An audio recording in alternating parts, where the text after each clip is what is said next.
Welcome back to another Learn Fabric. I'm with my friend Stephanie Bruno, who's doing an amazing job learning things in Fabric with us here.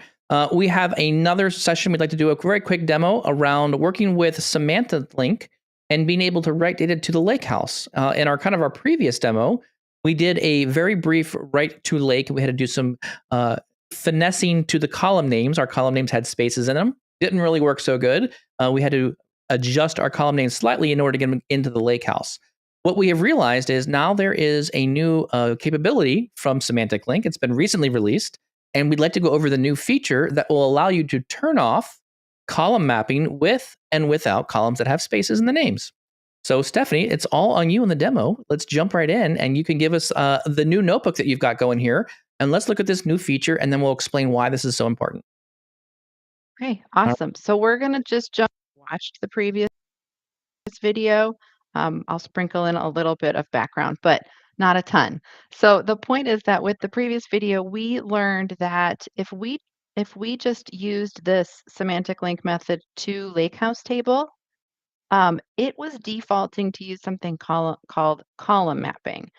However, if you want to access data in a lakehouse table from the SQL endpoint or a semantic model, it cannot have the column mapping. So Correct. it wouldn't work. So we had to get around it by turning it into a Spark data frame and then writing it via Spark.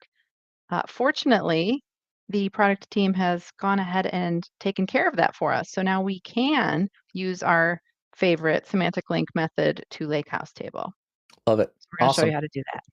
Okay, so the first thing I'm going to do, I've already run this just in the spirit of saving some time. So we've already started our session and installed Semantic Link and imported SemPy. One also note So here now, as well, real quick before you jump in there. I believe also now that Semantic Link has gone GA, right? We no longer need command line number 2 anymore, right? So is that right? Awesome. I don't know. Okay, so I'm pretty sure. So another quick update here as well. We're using like what we've been doing traditionally when Semantic Link was not GA. We needed the pip install and then the import Semantic Link as Fabric. I believe now with all notebooks moving forward, all of our Spark instances have Semantic Link installed by default. So one other note there as well. That's been also a recent update as well. Love it. Okay, cool. Then we can pretend we didn't even do that, but we've just started Exactly. our It already session. just works. All right. Wonderful. So the first thing we're going to do is just create a Fabric data frame by Excellent. reading a table from a semantic model, which is, in this case, the FIAD semantic model here. So we're just going to read this table, supplier, and we can see we have 3 columns that do have spaces in the names. So to be able to put this table into a lakehouse and use it with SQL endpoint, we can't have spaces in the name. Okay, Correct. but what do we do? So this was how we did it before. We tried this the first time, which is just this to lakehouse table with the overwrite method. We did this, it works, it creates a table, but the problem is we can't access it through the SQL endpoint. So now what we're going to do, we know that we do have to get rid of those spaces in the names for a lakehouse table without column mapping. So that's the first thing we're going to do is just run this cell. So we get rid of those spaces. We're going to rename the columns so we have underscores in the names. So we're all good, no spaces. So now we're going to use this to lakehouse table method again, but we're adding this one parameter right here, which is delta column mapping mode none. So this is what the key is to be able to access it through the SQL endpoint. So now when we run this, we're going to send this to a lakehouse table called supplier from SemPy. And as soon as it's done, we can just jump over to the SQL endpoint and verify that we see it, and we can query it, and we can add it to a semantic model if we want. Now, I'll just also note here as well. So this function to lakehouses table, and I'm going to let the Spark run here for a moment while we're talking about is the delta column mapping mode equals none. There are 2 parameters that we are aware of that you can use there. You can either use none and the word called name. It could be the 2 options you use, and it's an optional.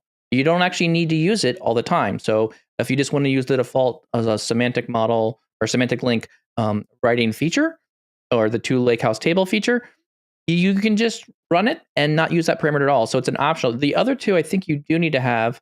I'm pretty sure mode and table, the table name for sure needs to be what it is because that's what you're going to call the table. when you're going to write it into the lake. And so the third option or parameter here is an optional event. Be aware, if you do not include it, you just use the default, that's Yep. when it's going to default to column mapping, so you can't access it through the SQL endpoint. All right, so we Good have, call out there as well. so let's jump, this is the lake house. Let's go to the SQL endpoint. All right, we will, oh, there it is, supplier from Senpai. There we go. Right, and so now the one thing I just want to make sure is if I do a new semantic model, that table, there it is, supplier from Senpai. So we're in good shape. So we know because we're not using column mapping, it's available in a semantic model. Excellent. So All right. the other thing I wanted to show is what if we try to use that delta column mapping mode none on the data frame that has spaces in the name. So that's Yes. our first one, Yep. right? DF, and we do have spaces here. So if we try to run delta column mapping mode none there, we should get an error, and we did.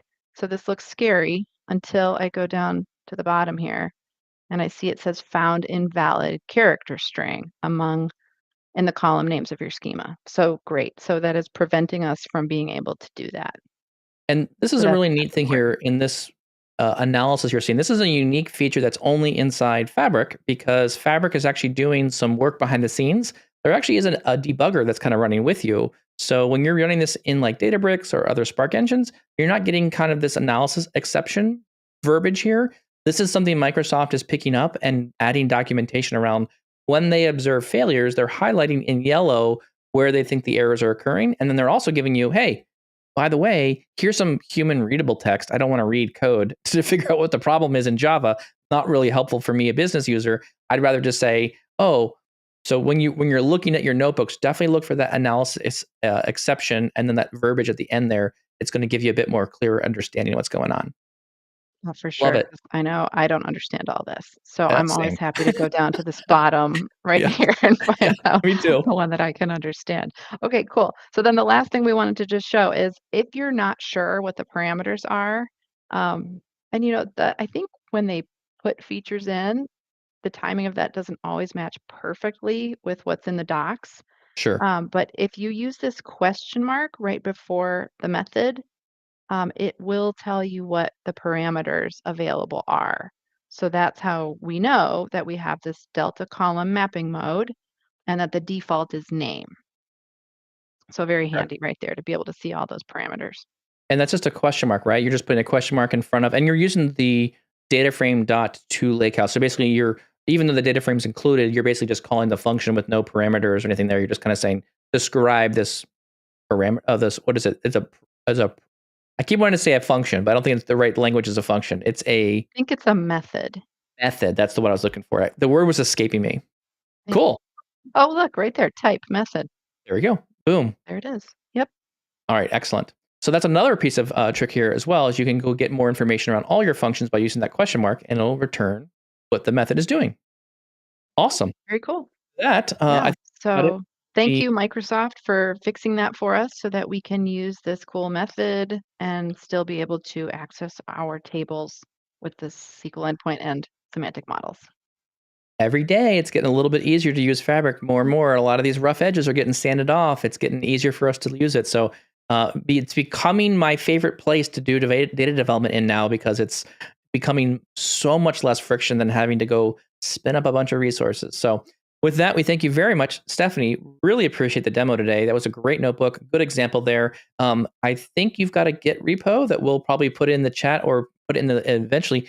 What we should do is we should probably wrap up this code. We'll probably throw it out on GitHub somewhere. That way you can go access the code and you can see what you wrote. So Awesome.